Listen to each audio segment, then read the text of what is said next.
সুলাইমান আলাইহিস সালাম শক্তিশালী একজন নবী ছিল। উনি মালাকুল মাউতকে বলেছিলেন, মালাকুল মাউত, আমার মৃত্যুর সামান্য কিছু আগে আমারে বইলো, আমার একটা কাজ আছে। মালাকুল মাউত মৃত্যুর কিছু সময় আগে এসে বলল, সুলাইমান, টাইম ইজ আপ, সময় শেষ, অল্প কিছু সময় বাকি, কি করবেন করেন।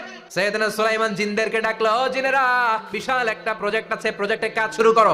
আর কিছুদিনকে বলল, চারদিকে গ্লাস ফিটিং করা একটা রুম বানাও। সাইয়েদনা সুলাইমান আলাইহিস সালাম গ্লাস ফিটিং করা রুমের ভেতরে ঢুকলেন। এই রুমে ঢুকার দরজা নাই, হাতে একটা লাঠি নিলেন। কি নিলেন? লাঠির মধ্যে ভর করে দাঁড়িয়ে রইলেন আর জিনদের দিকে তাকিয়ে রইলেন। জিনেরা এত বদমাশ ছিল, সাইয়েদনা সুলাইমান দাঁড়িয়ে না থাকলে কাজ করতো না।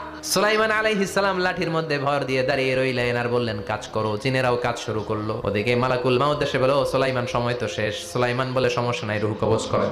মালাকুল মাউত ওইভাবে লাঠিতে ভর দেওয়া অবস্থায়, দাঁড়ানো অবস্থায় সাইয়েদনা সুলাইমান আলাইহিস সালামের রূহ কবজ করে নিলেন। উনি এমন ভাবে দাঁড়িয়েছেন, রূহ চলে গেল, লাশ হয়ে দাঁড়িয়ে রইলেন। লাঠির মধ্যে দাঁড়িয়ে আছেন, জমিনের মধ্যে লুটিয়ে পড়ে নাই। সুবহানাল্লাহ। জিনগুলো দূর থেকে ভাবলো বস তো দাঁড়ায় আছে।